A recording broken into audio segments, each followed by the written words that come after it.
you are at the right area. You are here and you are watching us. This is What to Watch. I'm Christopher Gates. I'm Peyton Frelwell. It's so good to have you. The reason why I'm speaking this deeper and darker voice is because I've been watching Luke Cage on Netflix. Luke Cage! Ah! It finally happened. I don't know what that voice was. I apologize. No, that's how I want to be too. I just want to be cool like Luke Cage. Yes, but Luke Cage, finally, cool all the episodes are out on Netflix.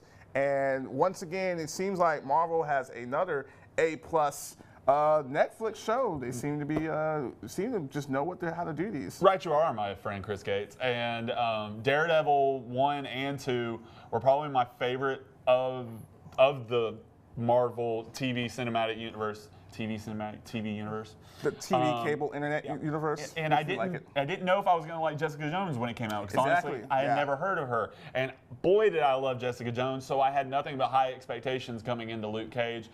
And it met my expectations and exceeded. For those of you who remember Luke Cage back from the 70s, 80s, he was a character that was born from the 70s black exploitation films where they were at its rise, and so his character was made during that time. I remember that guy, and I remember what he looked like, and I thought to myself, man, this is cheesy. Man, this is cheesy. I mean, compared to other very well done, I think, African American heroes that Marvel has, such as Black Panther and both of them. All both. I was gonna say Storm from the X-Men, but man, Luke Cage. Watching the show, and I haven't finished watching all the episodes yet, but watching the first 4 episodes, I have not been more impressed with a show that truly I didn't know what to expect, but just how they changed it. From the writing to the settings to everything. And it's not just this show. I mean, even if you still haven't seen Daredevil or Jessica Jones, check them both out. Both seasons on Netflix. They're well done, well crafted shows, just like, their Agent of S.H.I.E.L.D. show. I mean, it's the same, quality. It's just a very well done show, and I'm impressed with it. Really, I'm just impressed. And you're only 4 episodes in because you have a life. I've already finished the show because I have a problem and don't sleep. But so what I can say about the show, having finished it and watched the whole project, having watched the whole thing, I can honestly, just to go along with what you were saying, this is an example of perfect casting on Marvel's part. Mike Colter kills this character, Luke Cage. I was already excited about it going into this because he has a pretty pivotal role in Jessica Jones. Yes. He shows up in Jessica Jones. He's a big part of that storyline. So I already knew going in that I was going to like Mike Colter as Luke Cage. Watching this show and watching him over 13 episodes have that arc, I really loved it. A lot of people didn't like how his acting was. They said that he kind of has that same kind of stoic face, but I believe that serves the character right. And he has very subtle acting, and I don't think you have to have somebody crying in every other scene or acting crazy in every scene. I love those performances. They're subtle. No offense, but old buddy Tom Cruise acts pretty much lately the same in every movie. Jack Reacher. He acts like Tom Cruise. He acts like Tom Cruise. I mean, Jack Reacher is basically just Ethan Hunt, who was the same as Edge of Tomorrow, who is the same in the upcoming Mummy movie. I like how you took our Luke Cage argument to take a chance to insult Tom Cruise. I'm just saying. You're like, speaking of blaxploitation, Tom Cruise is a terrible actor. No, hey, I'm just saying that's a fight for a whole nother day because I happen to love Tom Cruise. Can't stand the guy in this person. Say what you want about his personal life. Tom Cruise is amazing. No, I love him too. No, all I was trying to say was, as far as for the critics who say about the same stoic faces, I can get it, but when it serves the character, it serves the character. Same as him in his movies that he's been doing. Right, and even Mike Colter aside, I knew I was going to love him. He has a great supporting cast around him. I love the actress who plays Misty Knight, whose name escapes me. Rosario Dawson is in this as well. She's in all of these. She's the connective tissue around it. I don't know if Misty Knight could get her own spin-off show. That's probably I hope not, because though I loved her, I don't think there's enough for that character. No, but if the other show, they're talking about the Defenders that's coming up. If they do the Defenders or the Heroes for Hire, basically what they are, I know Misty Knight will probably Luke Cage. I believe they confirmed that she's going to show up. So that definitely be a different show, but that's down the line from now. But the soundtrack to this show Yes. is crazy good. The choreography, the fight scenes are great too. Choreography, fight scenes, but the soundtrack to me really brings out Harlem, really, does. because and a lot of the artists they choose are from that area, or at least around the area. They choose a lot of, I heard Wu-Tang Clan in there. Yes. I was so excited that first Wu-Tang Clan song I heard, because I'm a huge Wu-Tang Clan fan. And a lot of different hip hop. They use a lot of jazz. I'm a big jazz fan too, so hearing all of that together to really show this world, it's really a love letter to Harlem and New York City in the light. And in that way, when the show was coming out, the creator of the show compared it to The Wire.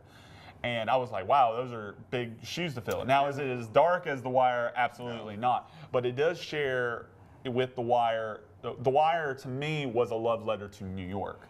And so the same thing with Luke Cage and Harlem. I feel like it really shows you Harlem. It shows you, it feels like you're living in this world. And I really enjoy how they do that. Through the 4 episodes, what's been your favorite part, without giving anything away?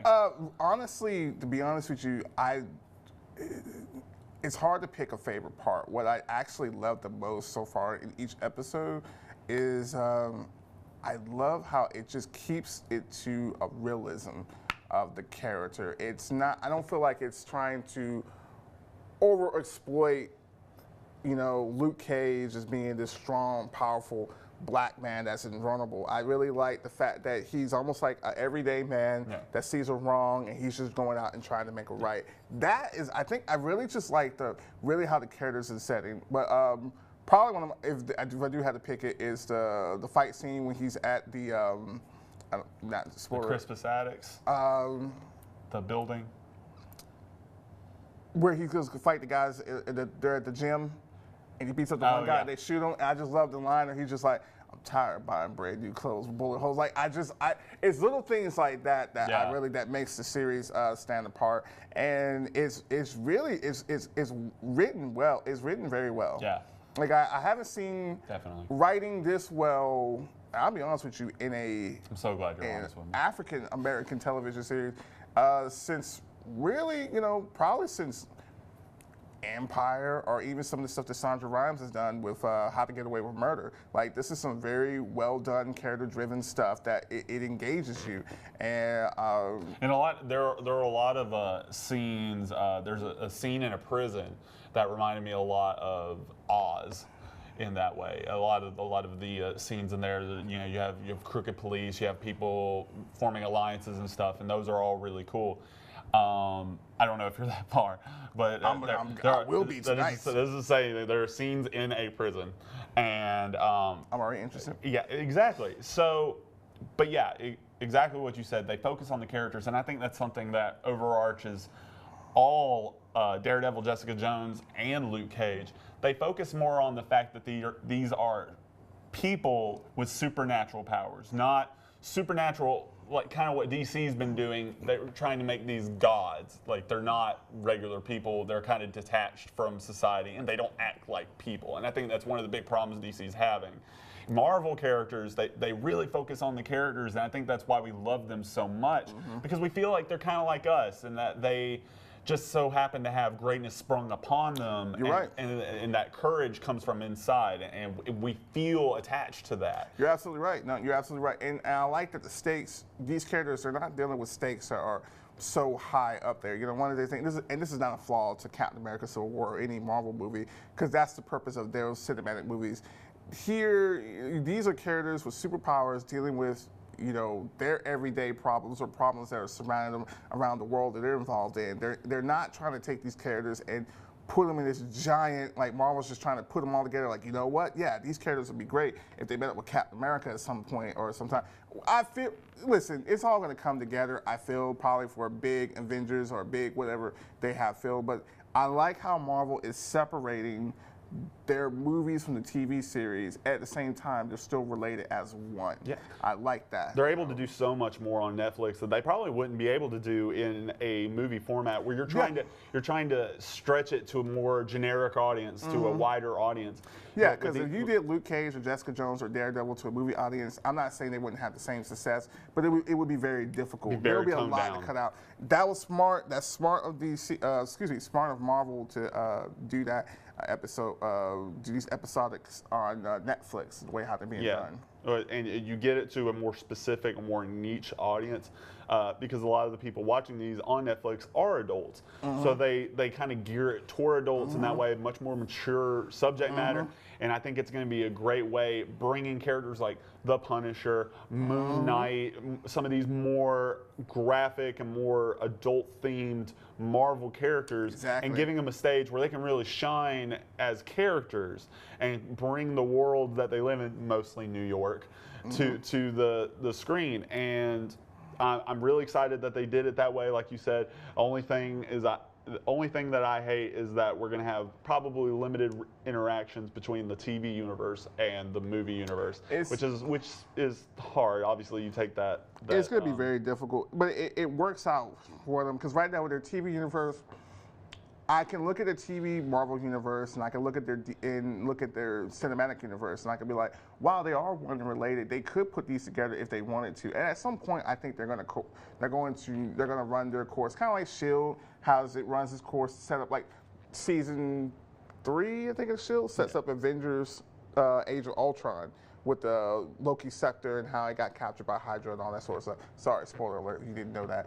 And but idiots. But kind of runs into it. It runs adjacent. And I don't mean to change subject and not knock DC on it. That's one thing that I give Marvel over because right now DC with their cinematic universe and their television universe, it doesn't really feel like the two of them can correlate. Like I don't see how can Barry Allen Flash and Ezra Miller's Flash from the Batman and Superman movie be in the same? How can they be in the same universe? Well, they could do the multiple timelines. They can. Multiple worlds thing. I mean, they could work it. They won't, but yeah, I can just about bet they won't. But the one thing I would give, for Marvel right now, looking at Luke Cage and Jessica Jones and Daredevil and everything else they got coming out. And in the future, they're going to have what? We know that Iron Fist, that's another Marvel. I'm excited about Iron Fist. Iron Fist is coming out March of next year. March 17, 2017. That will be out. And I think the Defenders or whatever the show they got coming out, that'll be out later that year. Toward the fall next year. The fall. And in 2018, we should see the next season of Daredevil and Jessica Jones. And so all those shows, and I'm pretty sure these characters are going to all run their course in together as one because that's part of how they're going to do it.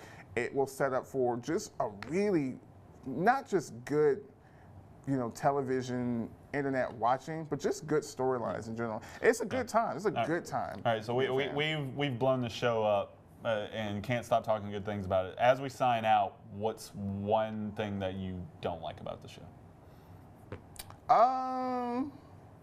The next season won't be here till probably 2019. Yeah, that's fair. That's pretty much. On that note, we'll send it off to you guys. Watch Luke Cage. It's out now. All episodes streaming on Netflix. If you want to watch more of our episodes, including this one, you can go to our website at WRBL.com, click the Watch tab, go down to What to Watch on 3. You can also follow us on all social media platforms at WRBL What to Watch, Facebook, Twitter, and Instagram. Also, be sure to like this video and subscribe to our channel so we can give you lovely people more videos and keep you up to date on all good movie news, all good things movies, keep you lovely people and television as well as Netflix. That's what I'm talking about, Dave. We're going to keep them in large and in charge. We got them covered in any way whatsoever. What's happening with your voice? What's happening with that? I'm trying to do my inner Luke Cage voice, so I'm trying to talk a little by Harlem. It's not. You're not feeling it. No. You don't. No. Okay. No. What if I do more of a Jessica Jones? Do you have a steel skin? Ow! Oh God, that hurts so much. Oh, why do I have a delayed reaction when you pinch me? I need to see a doctor.